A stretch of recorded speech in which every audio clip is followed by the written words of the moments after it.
The new launches are officially out of control. For as much as I love beauty and I love new launches of things that are actually amazing, I have been feeling so overwhelmed by all of the new beauty launches lately. Because I don't know about you guys, but I feel like every review I see on a new launch on especially short form content lately is a rave review explaining why it's the best product to ever exist. And to be honest, I'm sick of it. I just feel like social media didn't used to be like this, where every time you opened an app, it was like, oh my God, you guys, you won't believe it. These are seriously life-changing. That didn't used to be a thing in the way that it is now. Now, I feel like it's way more difficult to find negative reviews on products than it is positive. So I took one for the team. I have tested out all of these products extensively. I have footage of me applying every single one. So you can not only see what these look like up close in the pan and swatched out, but you can also see them being applied to my face and how they look on actual skin. In the hopes that I can help you to sift through all of these new launches and figure out which of these products, if any at all, are actually going to be worth your money. Because if I'm being totally honest, which I am, I literally can't help it, there's not a lot here that I think is actually worth the hype it's gotten on social media. So let's dive in. Starting off with Complexion launches, we have the new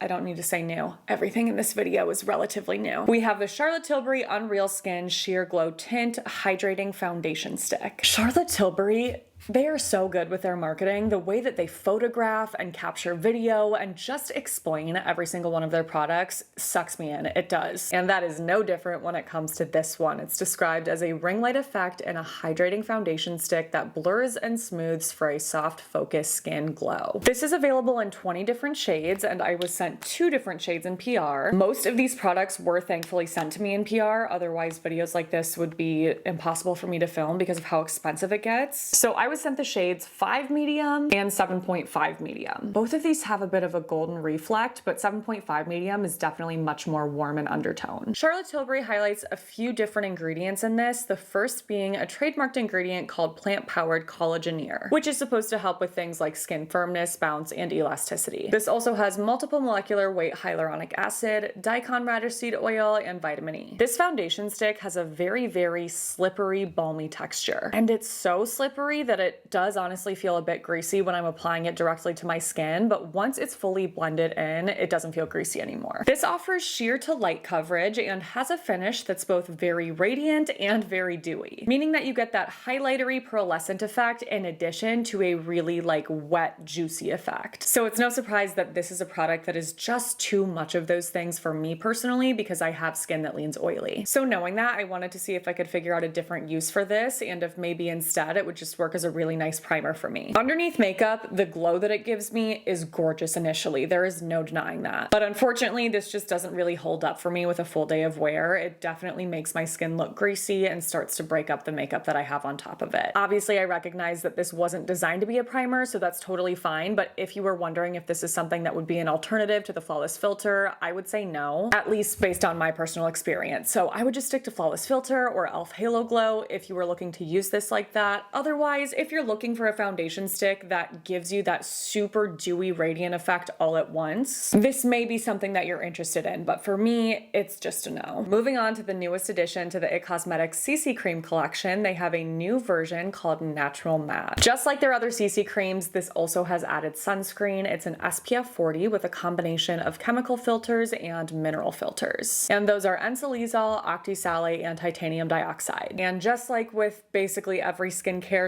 / makeup product from IT Cosmetics, this is loaded with a laundry list of ingredients that are supposed to benefit the skin, but of course, we don't know how much of each ingredient is actually added. But those that stood out to me as being especially beneficial include niacinamide, air-lithium, lentil seed extract, hyaluronic acid, vitamin E, adenosine, kaolin for oil absorption, and peptides. There are 30 different shades available in this. I do think it's kind of weird how they changed the shades based on the type of product. This one has 30, and the shade that I have here is light neutral. So the biggest difference between this and their other 2 CC creams is of course the matte finish, but the fact that this is supposed to be shine reducing. It claims to contain a skin balancing serum while also offering color correcting full coverage. This has a thicker cream-like texture that is kind of stiff and dry, so it's definitely not the most seamless to blend. It's medium to very full coverage depending on how much you use, and the finish on me, I would say, ends up being like a natural matte. At first, I really don't like the way this looks on me. I think it just looks flat and doesn't doesn't do my skin any favors, but as my natural oils start to come through, I like the way it looks a lot more. But it still is a product that I think is just more makeup-y. Like, you can just tell you're wearing makeup. And while that is fine, there's nothing wrong with wearing makeup, there are so many amazing products now that don't look that way, but still make my skin look incredible and offer the level of coverage that I need. So for those reasons, this is just not something that I want to keep in my collection. But if you are a big fan of this CC cream range and you've been wanting one that is better for oily skin, you may love it. Moving on to concealer, we have the Milk Makeup Future Fluid All Over Cream Concealer. This is said to be a hydrating, crease-proof concealer with medium buildable coverage that covers dark circles and breakouts while improving the look of skin over time. What ingredients do you have to make claims like this? I didn't even look because, like, normally I have no faith in concealers to do that. Let's see quick. Hyaluronic acid, Defend and Revive Complex. Okay, so what? Anti-inflammatory plant extracts, caffeine, aloe vera, arnica, collagen amino acids, sunflower seed oil, other plant oils, and squalane. I'm sounding extra negative. This does definitely have some nice ingredients, but do I think that this alone is going to make my under eyes look better over time? I don't personally think so, but maybe it will for you. There are 30 different shades in this range, and again, the brand sent me 2 different options. The first is 4N, and the second is 7NW. This is definitely a very creamy concealer, but it's thinner for being creamy, so it doesn't feel heavy under the eyes. It's not something that feels like I'm wearing a creamy concealer, which for me personally is what I want. I don't like the feeling of like heavy creams under the eyes when it comes to makeup. Of course, for skin, that's a different story. And this looks really, really nice at first. I think it's a good combination of offering more coverage while still looking fresher under the eyes, and unlike the It Cosmetics CC cream, not being something that looks super makeup-y. Unfortunately, this wears like trash on me. It settles into lines, it clings in different areas, and it makes the skin underneath like my bottom lashes look dry. But the worst part about this was that no matter what mascara I wore with it, every single one ended up smudging on it. And I always set my under eye concealer with powder, so it's not like that was the issue, and I just left this really creamy product under my eyes, which of course is gonna make mascara smudge. That wasn't the problem. It is just this concealer, and I can say that for sure because every other concealer I've been testing out recently, a couple of which are gonna be featured in this video, don't do that. So this is just not for me either. Another one bites the dust. The next concealer I put to the test is the Danessa Myricks Yummy Skin Concealer. Lift and Flex Concealer specifically. This is supposed to be a serum hybrid complexion improving formula that flexes and moves with your skin. It contains plant-powered ingredients that visibly smooth and correct all areas of the face with a soft matte finish. And the ingredients that they highlight in this concealer to allegedly offer those benefits are again pretty much all plant extracts. So things like caffeine, cushion extract, orchid flower, and how do you say this word? I've seen it a million times. Echinacea. I was not going to say that. Echinacea extract, purslane extract. This does have Centella asiatica. So again, definitely ingredients in this that help to back up some of the things they're saying. This concealer is available in 20 different shades, and this time the brand sent me 4. So I have shade number 5, 6, 7, and 8. 7 and 8 are too dark for me. These are definitely much better matches, with 6 being the best. This concealer was definitely reminding me a little bit of the Haus Labs concealer.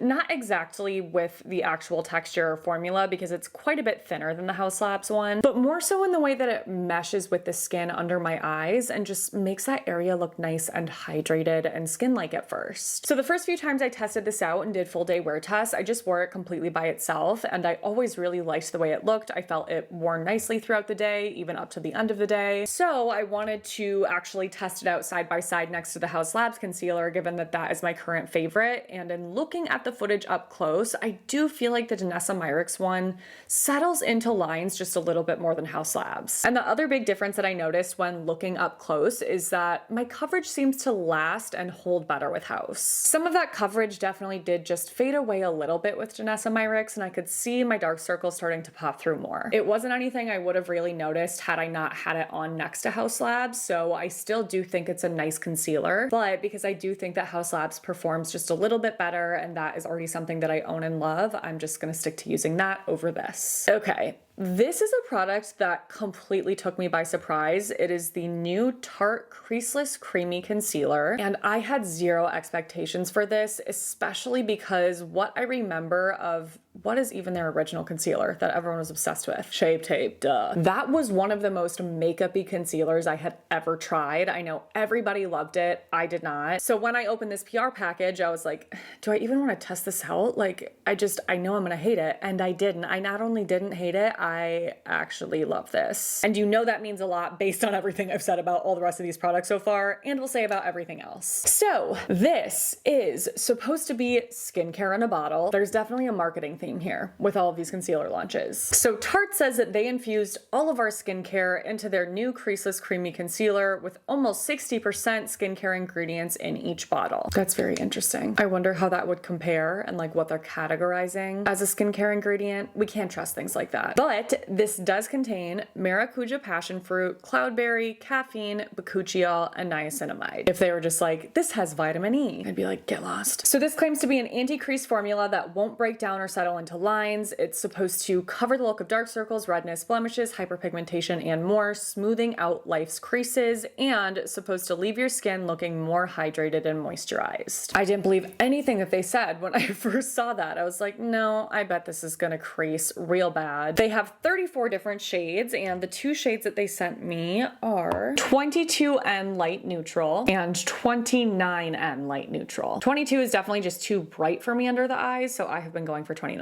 This is definitely creamy in feel, but at the same time, it's very, very thin, and as you start to blend it and kind of spread it out, it just starts to feel even thinner, so it's definitely not comparable to Shape Tape, which again is like thick and creamy. I'm honestly kind of surprised that they chose to use creamy as the main selling point of this product, because I feel like a lot of the times when you hear that with concealer, it's a turnoff because you're worried about that creasing, and I know it's creaseless creamy, but that like reads as an oxymoron to me. And I feel like there are just better ways to describe this instead of creamy. But anyway, like most other concealers that I try these days, this does look beautiful upon initial application. It has medium to full coverage. It has that like hydrating skin-like effect. But again, I still wasn't expecting much, knowing that I had that same kind of experience with the Milk concealer, and that turned out terribly. But this wears so well, like better than House Slabs on me. Like this is probably the most minimal fine line settling and under eye creasing concealer I have tried in I don't know how long. And that's not to say that fine lines are not visible with it, because they definitely are. It's just that product doesn't settle or cling in those lines as heavily as other concealers I've tried. I don't think that it looks as amazingly brightening and hydrating under the eyes as the House Labs concealer, but that's something that really gets toned down once I powder it. Like it looks amazing without powder, but I have to powder my concealer. So once both of the concealers are powdered, I feel like that is less noticeable. So this is one of the few products in this video that I am truly, truly impressed by. I have reached for this so many times since I first tested it out. So I'm going to continue playing around with this. I feel like I need a good couple of months to like really see if this is something that would replace House for me entirely. But until then,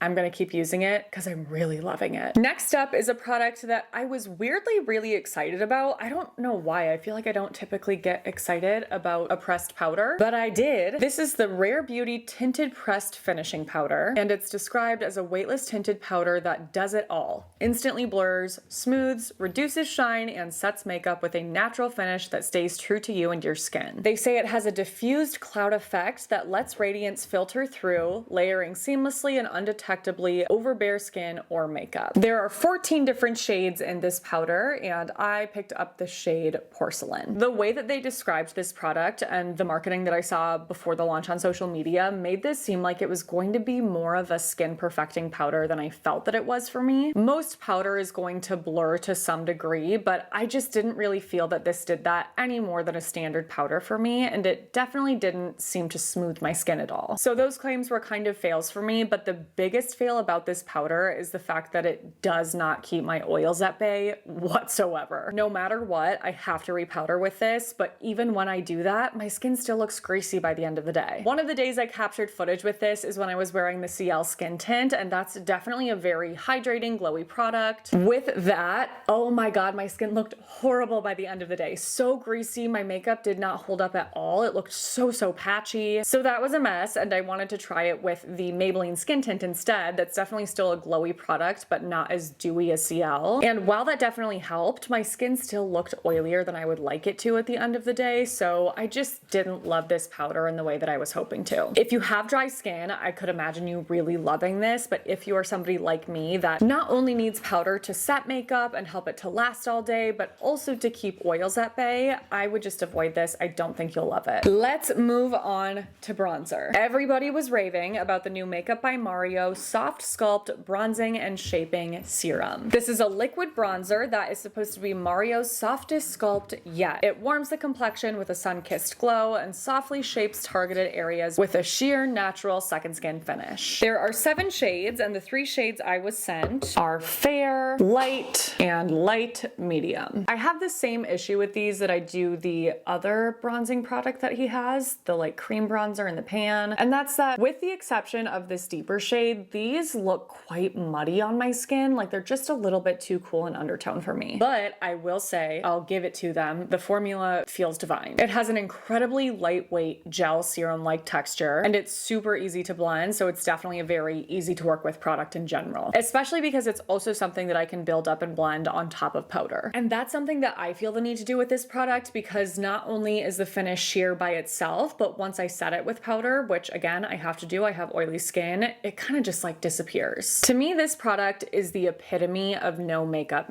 because not only is it sheer in coverage, but it has that perfect, slightly glowy skin-like finish. So even though the shades were not great matches for me and I definitely was wanting more warmth from them, I thought that I was gonna end up loving these until again, I wore them throughout the day and saw that they just don't hold up well for me. Not only do they fade majorly by the end of the day, but they also go a bit patchy, and that doesn't happen to me with my favorite bronzing products, even my favorite cream bronzers, which is Nude Sticks if you're curious. That doesn't happen to me with that, so for me, there's no need to replace any of my bronzers with these. Speaking of Nude Sticks, that was an unintentional transition. They launched something called a Tinted Blur Sculpt Stick, and this is supposed to be a subtle contour stick. So they say it's a lightweight cream to powder ultra soft matte contour stick that creates a natural subtle contour and adds dimension to the face. They only have this available in 3 shades. I'll show you quickly the 2 I have: Nude Light Neutral and Nude Medium Neutral. So this is obviously the one that I was using, and I know it's supposed to be a contour, but even still, I feel like it just pulls a little bit too cool on me, which is a shame because this is such a beautiful product. Similar to the bronzing stick, it feels ultra creamy to the touch,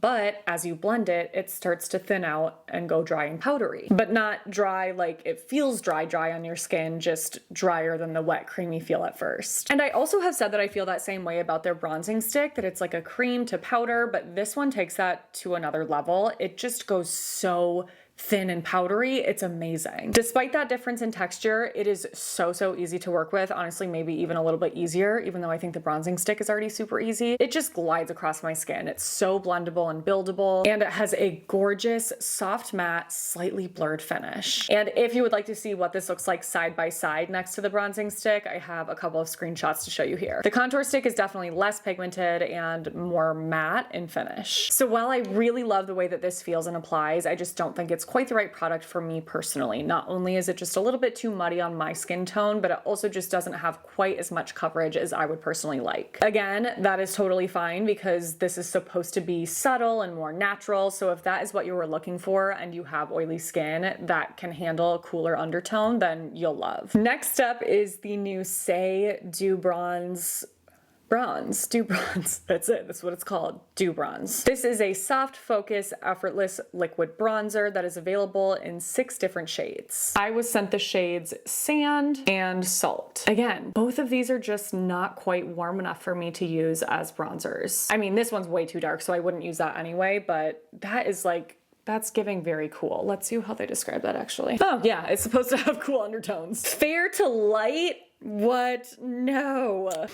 Too dark for me. So shade range is definitely not amazing. There are not only not very many shades, but they, yeah, have these cooler undertones. Light to medium tan looks truly warm, but I don't know, for something that's supposed to be a bronzer, it's like, this is something that is like a hybrid between a serum and a cream. Compared to the Makeup by Mario bronzer, I would say that this one is definitely creamier and just more emollient. It's a formula that's really nice and easy to work with. It's blendable and buildable both underneath and on top of powder. And the finish I would say looks really juicy and dewy when you first apply it, but it does kind of settle down on the skin to look a little less wet. I was surprised by how much I loved this at first. I think it looks really beautiful, and while it's not the kind of product that I always go for, because I do love like a nice soft matte bronzer, I thought that this was going to be something I added to my collection until I took a look at the wear footage. Compared to my favorite Nude Sticks bronzer, it just definitely doesn't wear as well. That dewiness does start to translate to be a bit too shiny on me, and it also looks a little bit patchy by end of day. So close, but not quite. Oh my gosh. Next we have a product that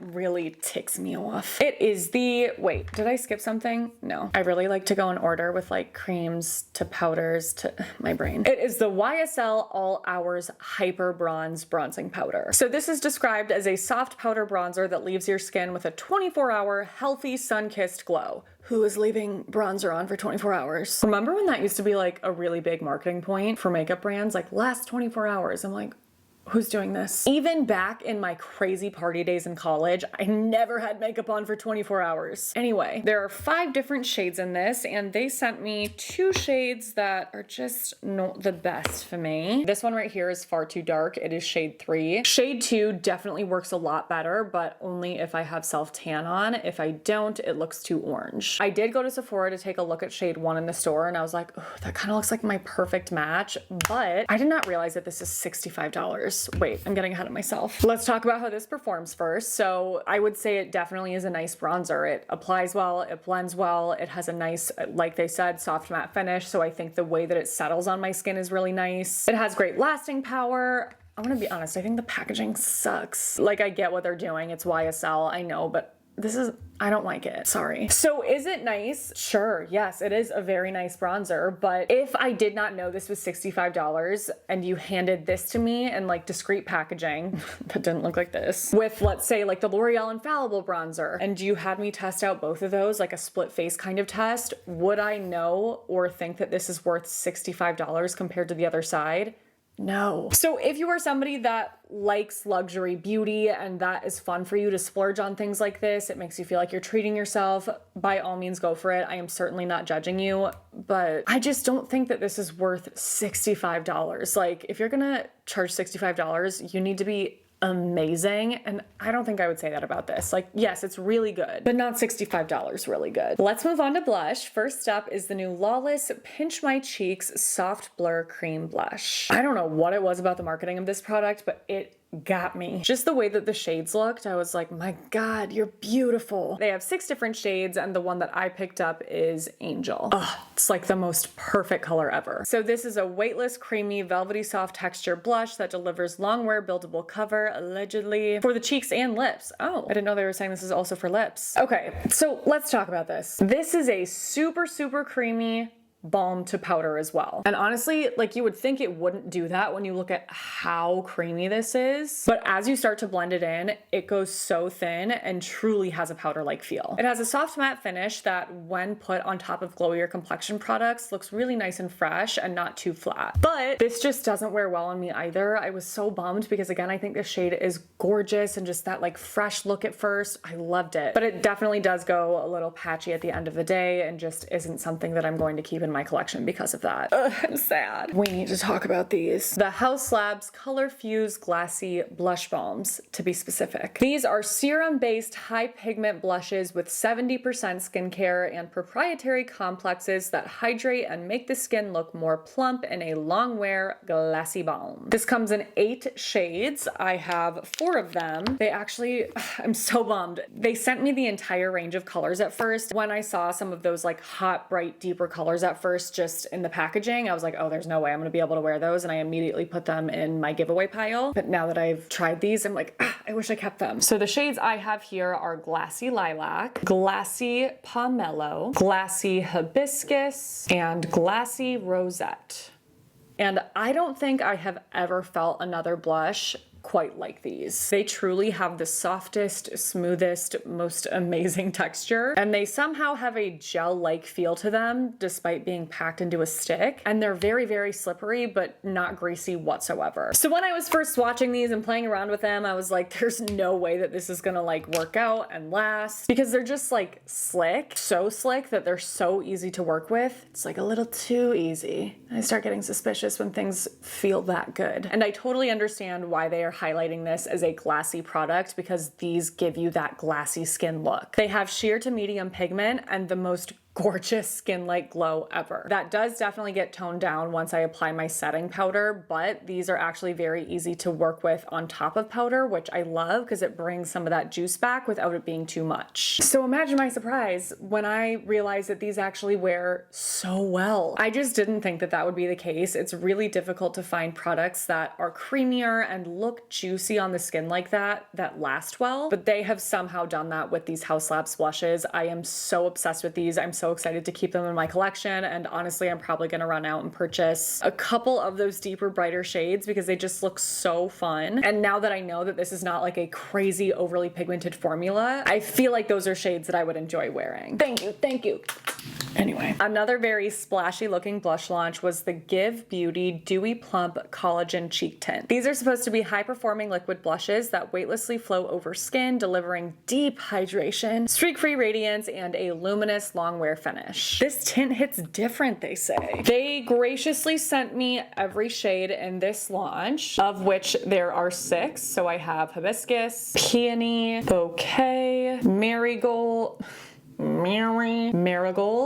Hibiscus, and Nightshade. And honestly, I just am not obsessed with this shade range. I feel like this kind of demonstrates something I was saying in a recent video, which is that I feel like a lot of these brands are launching blush collections that look really fun to the eye, but are not necessarily the most flattering on actual skin. Out of all of these, I think that Hibiscus and Nightshade are the most like actually flattering and skin friendly, but I cannot wear Hibiscus because that is too deep from my pasty skin. This does have kind of a serum-like texture. It's similar to the Say Cream bronzers, but definitely quite thinner. But this one is just not very seamless to work with if you are trying to build it and blend it. If you're just applying one light layer, then I think it applies just fine, but it's that building process where it starts to go a bit patchy. And I did try blending this out with both a sponge and a brush, and I got the same kind of patchy result with both. I was able to fill in those patchy areas by using a patting motion with a brush, so it's something you can definitely make work, but it's definitely not one of those products that you can just easily slap on and blend and make look beautiful no matter what. And when there have been so many launches of blush and bronzer like that lately, it makes me not want to reach for these. Before I apply powder, these definitely have a juicy finish on the skin. And after setting with powder, they obviously like flatten out quite a bit, but they look pretty patchy. So I was like, oh great. I mean, I'm gonna try to see if I can build on top of this. I doubt it. Surprisingly, I was able to build back up some of that pigment and kind of cover up some of the patchiness on top of powder. So that is good. But in saying that, they definitely don't stay looking amazing all day long.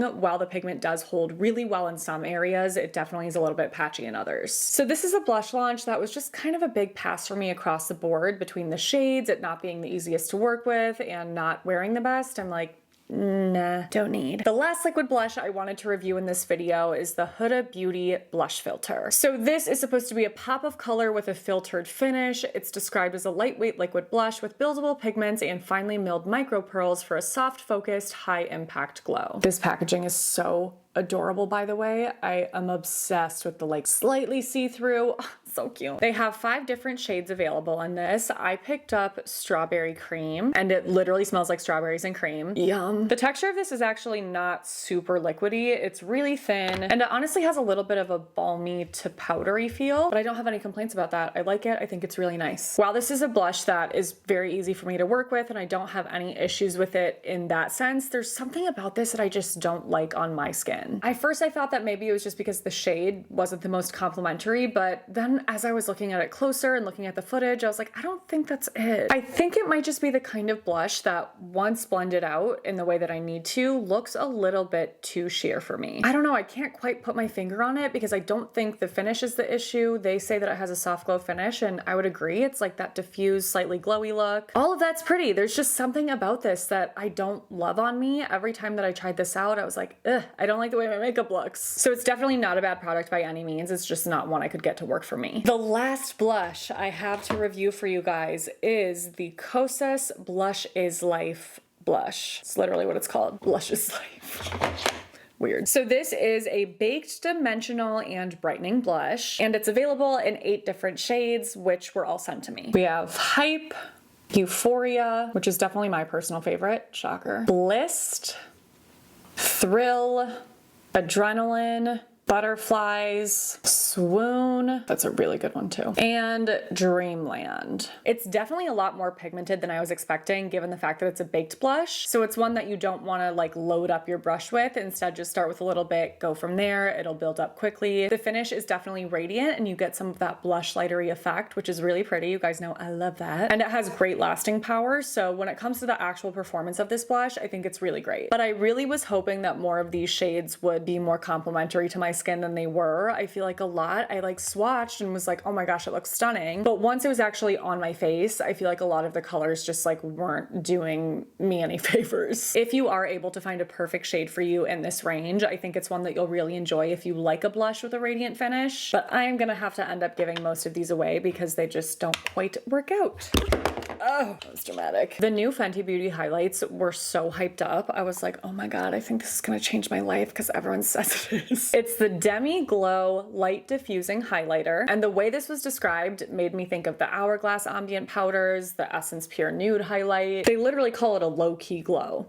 It's not. They sent me 3 shades, one of which I just totally danged. So starting over here, we have number 1, Pretty Pearls. In the middle, number 2, Prosecco. And on this side, number 3, Too Much. I will swatch for you really quick. So we have Pretty Pearls, which is definitely my shade, Prosecco, and Too Much. The shades are really nice. They actually say skin tone based highlighter, and I agree. These are like nice skin tone friendly shades. And it's definitely a good highlight, but it's just not what I was expecting based on what I was hearing about it. Because it's definitely not a super low key highlight. Like it's quite highlightery. And on my skin, I do think that it just looks a little bit too powdery. Like you can see that stripe of powder, which is something that I just am not interested in when it comes to a highlight anymore. Obviously, I like a glow, as you can tell, but I want it to be one that melts into my skin versus sits on top of it with that stripe of powder. So for me, these ones just were not quite worth the hype. And neither was this, to be honest. This is the Iconic London Lit and Luminous Baked Highlighter. They only have this in one shade, which is called Universal. Honestly, can brands stop using that word? I feel like I need to do another video of like pet peeves, things I want brands to stop doing. That would be one of them. In what world is this Universal? No, stop it. This one just does nothing special for me, which surprised me because I feel like there are products from Iconic London that I'm like, oh my God, these are so good, so underrated. This was not one of them. I think it's just too powdery. Like you can even tell in the hand swatch. Powder. And if you are thinking, what are you talking about? That literally is a powder. What do you expect? I am gonna show you what that looks like next to the Dior highlight. So here we have Dior. This is Iconic London. Like this just sits so much differently than this one. But that's just my opinion. That's my opinion!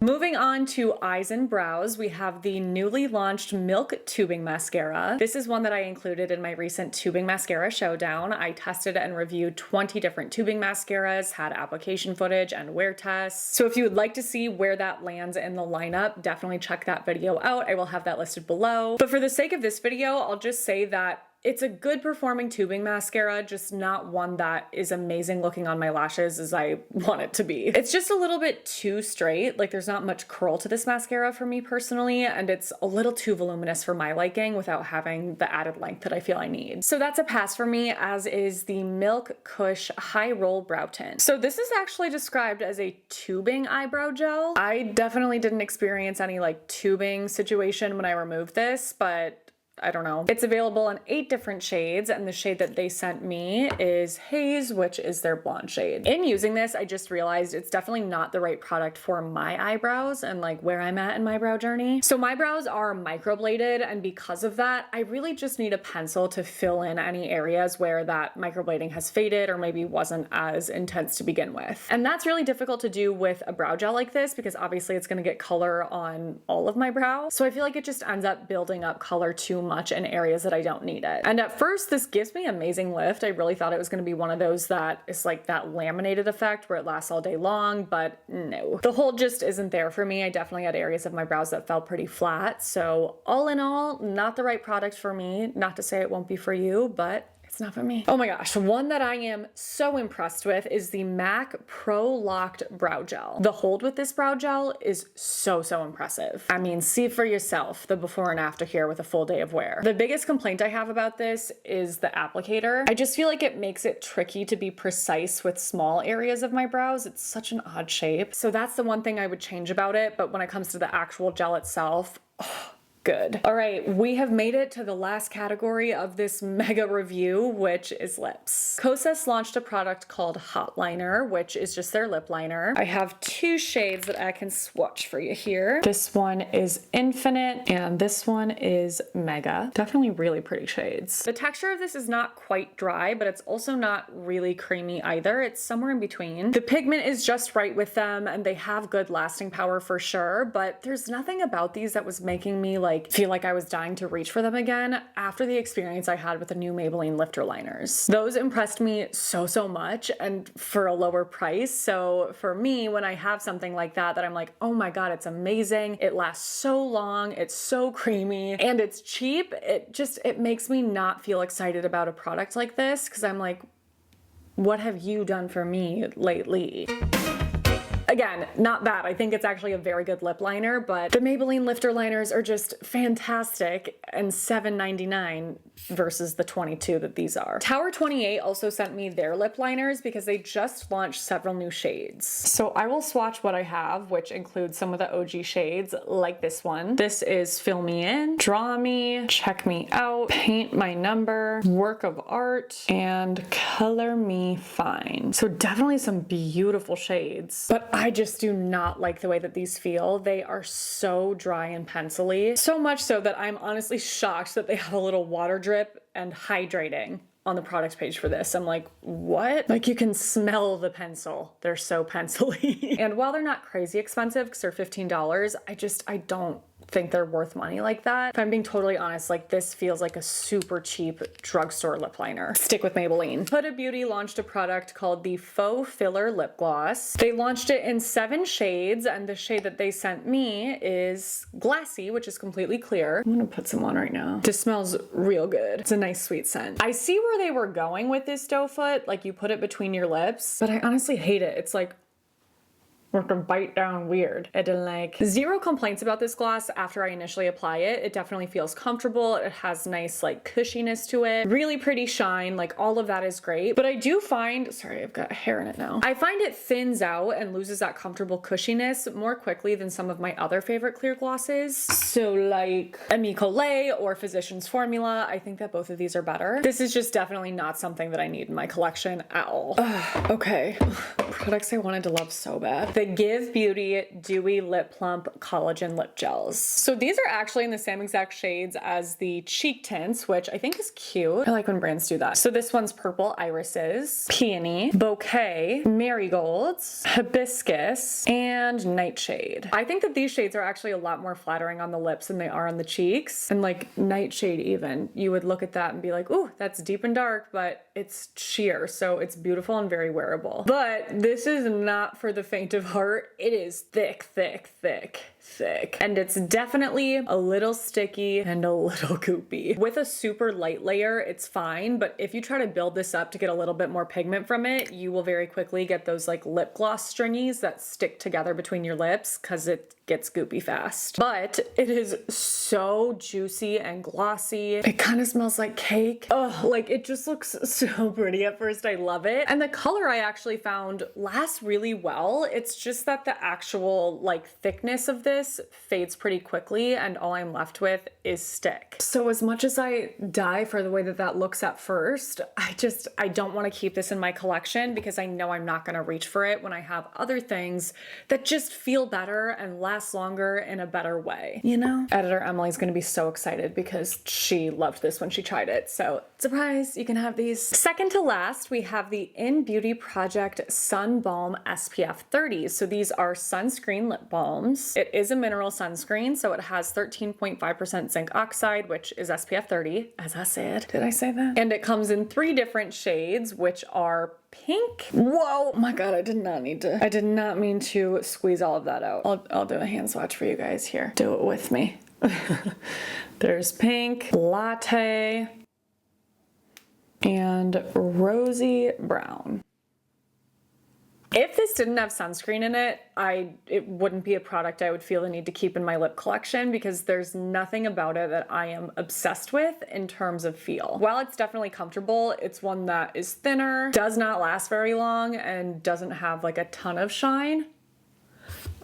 Hello. And it actually is very pigmented. I do think that that color is super cute. But with all of that being said, the fact that this is an SPF 30 lip product that has 0 chemical aftertaste makes this something that's gonna stay in my collection. And I mean, it obviously does have a shiny finish, but you guys know I like a melty, glossy looking product. So again, if this wasn't a sunscreen product, I wouldn't feel the need to keep it, but there are so many sunscreen products I've tried for my lips that stink. I do have a lip sunscreen showdown that I posted last summer. There were so many lip sunscreens I tried out, so many I hated, and very few that I felt were worth keeping. So that actually does say a lot about this product that I wanna keep it because the chemical aftertaste, like there's so many things that can go wrong with a lip SPF. This does definitely have like a tingling, cooling sensation, but it's not one that hurts like so many of the lip plumpers that have launched recently. So it doesn't bother me at all, but in case that's something that would bother you, then maybe this won't be for you. And last, but well, kind of least, we have one of the products that I was most excited to test out of everything in this video. It's the Fenty Beauty High Shine Gloss Stick. You guys are like, oh my God, that's so you. I know. So this is a lipstick version of their glosses. It comes in 11 different shades, and I picked up the shade Is It Fussy, which is a really pretty, slightly purpley pink that I already just don't need in my collection because I've got so many things like this, but I can't help myself when it comes to a sheer shiny lipstick. I have to try it. These were a lot more pigmented than I was anticipating. I know that they say they have medium pigment, but I feel like this just looks like full pigment on my lips. And while they definitely are nice and glossy, I do not feel that they have the, what do they say, luscious shine that they describe. Again, it was just another one of those products where I was like, it's good, but like it's just nothing remarkable for me at this point in my life, being 30 years old and having tried so many makeup products over the last several years. I also think I would be more inclined to enjoy this if it weren't for the scent. It has the exact same smell as their lip glosses, which did not used to bother me, but officially does now. I don't like the way this smells. Ugh. It's got that classic like artificial watermelon candy smell. I don't even know if watermelon's the right fruit, but something artificial and I hate it. No, that's everything, you guys. This was a huge review. I really hope that this helped you out and that you appreciate me diving into all of these launches. I know that I don't like jump to review products right when they launch anymore. That's definitely something that I used to do more of, but I'm trying to be a lot more thoughtful in the way that I do pull reviews together based on the way that I see products being reviewed on social media. And lately, for me, that means taking a bit more time to really get a true feel for these products and compare them to other things that I own or other things that have launched recently. If there is anything you're interested in picking up after watching this video, everything's listed and linked in my description box below. And if you enjoyed this and would like to see more videos like this from me, please don't forget to give this a thumbs up, subscribe to my channel, click on that notification bell, and send my channel to a friend. Thank you so much for your support in doing those things. All of those things really do help to support my channel, so it means more than you know. Thank you for watching my videos. I love the freaking heck out of you guys. Make sure to stay tuned for my next one because that will be up in a few days. But until then, I hope you have a great few days.